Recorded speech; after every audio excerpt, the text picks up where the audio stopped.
Cette vidéo s'effacera dans 7 jours et toutes les traces de celle-ci et toutes les informations que je vais vous donner vont disparaître. Je vais vous apprendre le FOMO.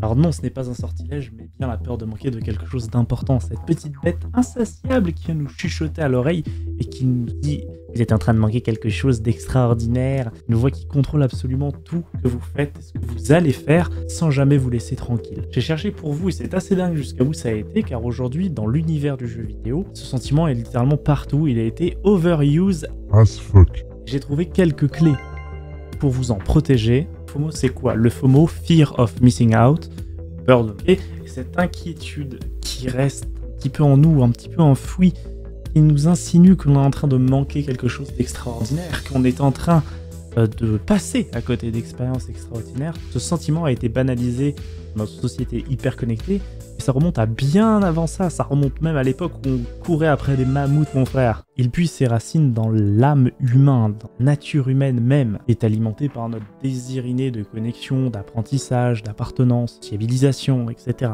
Quand je parlais de mammouth, imaginez à la préhistoire, pote venait te voir et te disait « Ouah, j'ai chassé un mammouth de 38 tonnes, mon frérot !» Bah t'avais bien le seum avec ton lapin, parce que quand on t'a dit il y a 6 heures « Viens, on va aller chasser des mammouths » et que tu t'es dit « Ah non, écoute, je voudrais plutôt rester ici pour chasser le lapin avec ta crush », après vous allez me dire « Quel est le rapport entre le crush de Hugues et les jeux vidéo qui rendent violents ?» Et on a le sentiment parfois que certains d'entre eux vivent dans la rue les jeux vidéo qui les ont intoxiqués. Ça va, j'y viens. Du coup, on va voir, parce que la route fut longue, depuis tard l'époque, en fait. Vraiment tard. Bon, on va forward très vite, et on va aller jusqu'au moment où ça a commencé à prendre de l'ampleur. Ça a commencé à prendre beaucoup plus d'importance quand la radio et la télévision sont arrivées et se sont introduites dans notre vie, puisque là, nous avions accès à plein d'informations. Le FOMO a été dans nos salons, dans nos voitures. Imaginez qu'à cette époque-là, les émissions étaient éphémères. Fallait pas les louper. La télé n'était pas en 24/24. Ça passait à telle heure et impossible d'enregistrer ou même de regarder des rediffusions. C'était même impossible d'y penser à l'époque. Donc les gens qui organisaient leur vie autour des horaires de diffusion, de peur de rater une émission, les publicités, les émissions spéciales, tout était conçu à ce moment-là pour créer un espèce de sentiment d'urgence, ce fameux sentiment de FOMO, ce sentiment pour dire aux téléspectateurs « Tu as été là, tu as vu cette émission et tu pourras en parler demain au travail ». Mais en même temps, qui aurait pas envie de enfin revoir cet épisode où Hugues a enfin conclu avec sa crush? Franchement, l'épisode de Zinzin. Je sais pas où je vais avec Hugues, mais c'est la mascotte de cette vidéo. Bon, à partir de ce moment-là, dès l'instant que la télé a commencé à débarquer, qu'on était tous... Alors tous, je parle de nos arrière-grands-parents de l'époque, hein, parce que nous on a toujours connu la télé, mais bon, là n'est pas le sujet. À ce moment-là, le marketing, qui n'était pas le marketing à l'époque, mais bon bref, vous m'avez compris, a vu dans le FOMO une opportunité en or. Les publicitaires ont commencé à développer des stratégies de zinzin pour essayer d'exploiter au maximum cette toute petite frustration que les gens avaient quand ils ne pouvaient pas avoir quelque chose tout de suite. Et surtout qu'il le manquait. Par exemple, une entreprise de vêtements qui va proposer une promotion sur un article particulier qui ne sera valable que pendant une semaine. Bon, je viens concrètement vous expliquer ce qu'est les soldes, d'accord? Je pense que vous avez tous compris, les soldes, c'est techniquement une stratégie commerciale qui se base sur le FOMO. Ou alors une entreprise high-tech qui va vous vendre un produit d'édition limitée, une édition collector, un produit de qualité et d'excellence. Faudrait absolument pas louper. Ça serait dommage de passer à côté d'un frigo. Ou alors une chocolaterie qui vous donne l'opportunité de visiter ses locaux grâce à un ticket d'or. Admettons. Bon, maintenant qu'on a fini de se divertir le Oompa Loompa avec l'histoire, on va pouvoir commencer à rentrer dans le dur. Rentrons dans le monde terrifiant du jeu vidéo. Le monde des jeux vidéo est un théâtre parfait pour le fou. Les season pass, les événements temporaires, les items exclusifs, les développeurs. Alors, non, je veux pas mettre mes collègues, d'accord, mes petits développeurs, je veux pas les mettre dans la sauce au cèpe. Hein, on sait très bien que c'est pas eux qui choisissent. Bref, les dirigeants, ils veulent de la thune. On su créer un environnement où le FOMO est omniprésent. Les joueurs sont constamment sous la pression, poussés à jouer encore et encore pour ne rien manquer. Mais que va-t-il se passer si je manque ce raid? Bah rien en fait, il va rien se passer, hein, qu'on soit d'accord. Pas grave. Sors, ça sent le Fennec dans ta chambre. On l'a connu cette phrase. Mais non, on va continuer à kill sereine. Où est-ce que je vais? C'est pas du tout dans le script. C'est souvent utilisé pour inciter le joueur à dépenser son argent et à jouer plus souvent, à revenir sur le jeu en question. Voici quelques exemples d'ailleurs de FOMO dans le monde du jeu vidéo qui a fait polémique. Les lootbox. Les lootbox, ce sont des petits conteneurs que les joueurs peuvent acheter ou avoir une chance de gagner des objets rares, des objets exclusifs lors des moments donnés. Ces objets peuvent donner des avantages aux joueurs, ce qui peut créer une situation de FOMO chez les joueurs qui ne veulent pas être à la traîne. Autre exemple, les événements à durée limitée. Les événements à durée limitée sont les événements qui grattent comme ça un peu, tu vois, là, le long de la gorge. Les événements peuvent inclure des défis, des récompenses ou des objets exclusifs. La peur de manquer ces événements pour les joueurs les pousse à jouer plus souvent, dépenser de l'argent pour obtenir les objets qu'ils veulent. Ou alors les jeux free-to-play.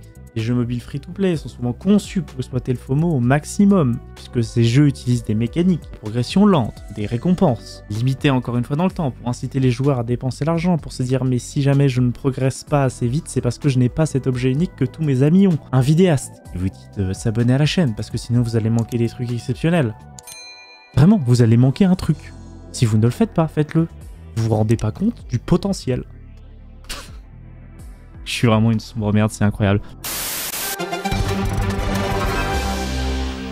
Tout d'abord, je tenais à remercier ceux qui ont choisi le FOMO sur Discord, puisque oui, c'est vous qui choisissez le sujet des vidéos parmi une liste que je prédéfinis, puisqu'il faut quand même que le sujet me plaise. Mais lorsque cette vidéo sortira, pendant une semaine, vous allez pouvoir répondre à un sondage qui sera le sujet de la prochaine vidéo. Et donc, vous pouvez techniquement choisir la prochaine vidéo qui sort. C'est incroyable, c'est exceptionnel en fait. Donc, du coup, si vous voulez choisir, rejoignez-nous sur Discord, vous verrez. C'est cool, c'est chill. Allez, on continue.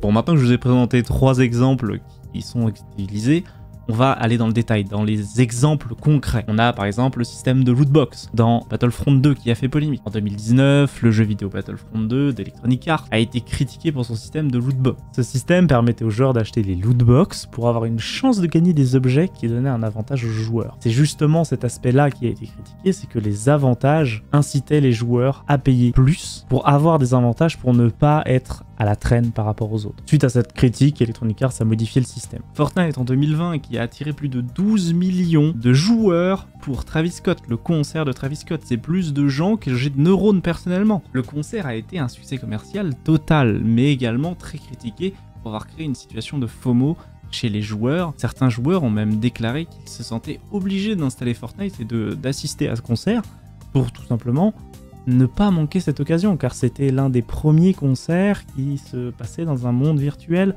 de cette ampleur. C'était pas le premier, mais c'était le premier de cette ampleur. Ne pas pouvoir en discuter avec leurs amis ou leurs collègues.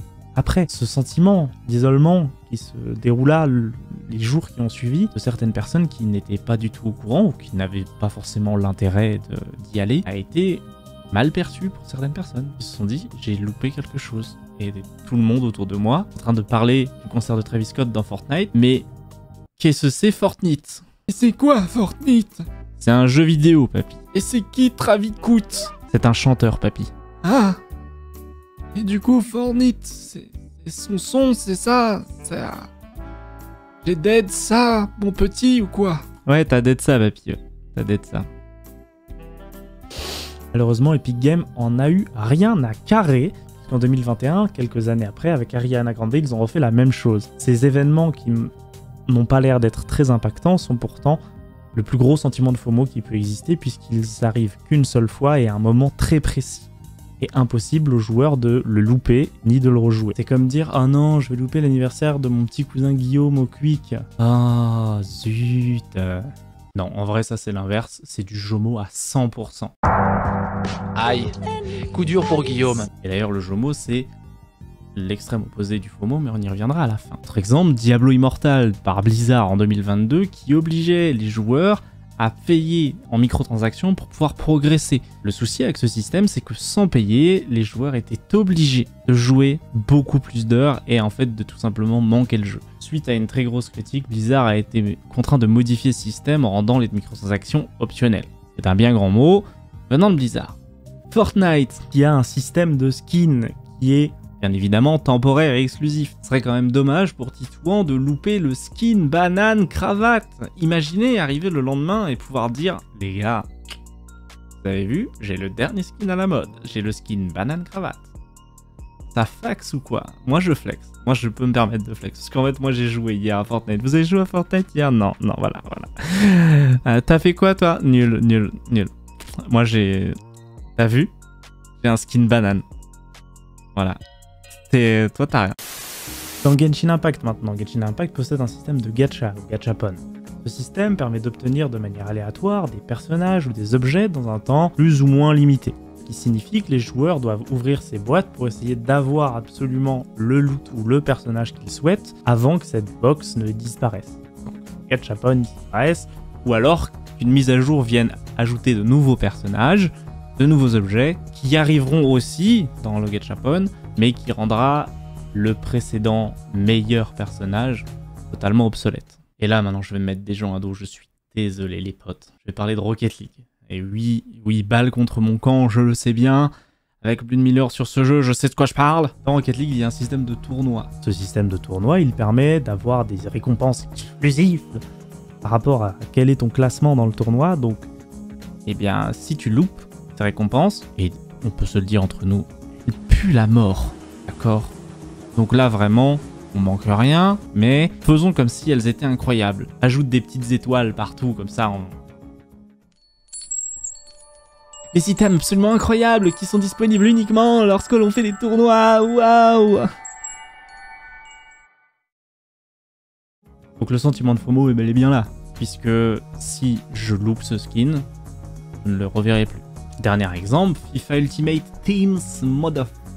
Les joueurs peuvent acheter des packs de cartes pour avoir une chance de gagner. Les joueurs rares ou exclusifs, désolé, je suis obligé de me concentrer parce que je ne connais pas FIFA. Ces joueurs peuvent donner un avantage aux joueurs en ligne, ce qui peut créer une situation de FOMO chez les joueurs qui arrivent en face et qui sont du coup à la traîne, puisqu'ils n'ont pas les mêmes avantages. Le FOMO est quelque chose qui peut être source de frustration et de colère chez certains joueurs qui se sentent obligés de participer à des événements ou d'acheter des objets pour ne pas paraître pas cool auprès des autres, et tout ça pour suivre une espèce de hype sociale du moment. Autre exemple qui n'a rien à voir avec le jeu vidéo mais qui porte quand même son importance, Netflix, avec les séries. Si vous manquez la sortie du dernier Lupin, qui est sorti dernièrement, et ben ça va être très dur et vous allez avoir un sentiment d'isolement social, puisque vous avez manqué la série dont tout le monde parle quand vous arrivez à la machine à café ou à la récréation le matin. Là aussi, il y a un sentiment de fear of missing out. Bon, après avoir totalement ruiné le moral de tout le monde avec l'obscurité du FOMO,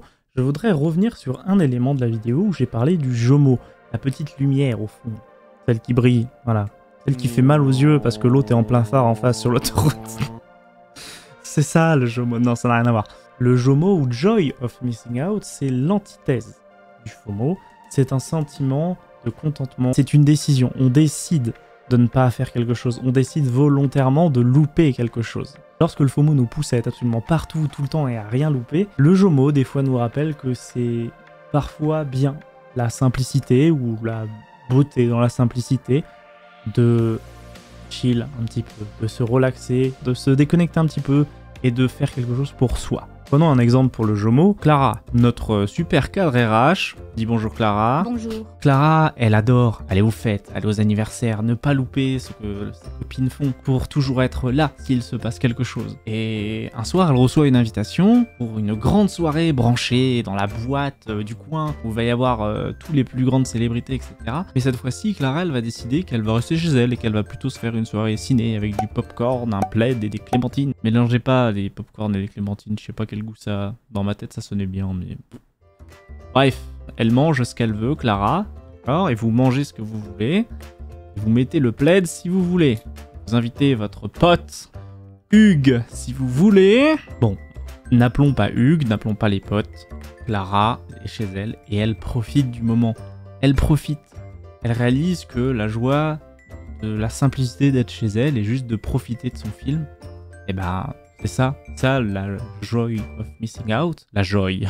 La joie de manquer, c'est que elle est peut-être pas à la soirée, mais le moment présent, elle est en train d'apprécier ce qui se passe. Et surtout, elle a fait le choix délibérément de rester chez elle.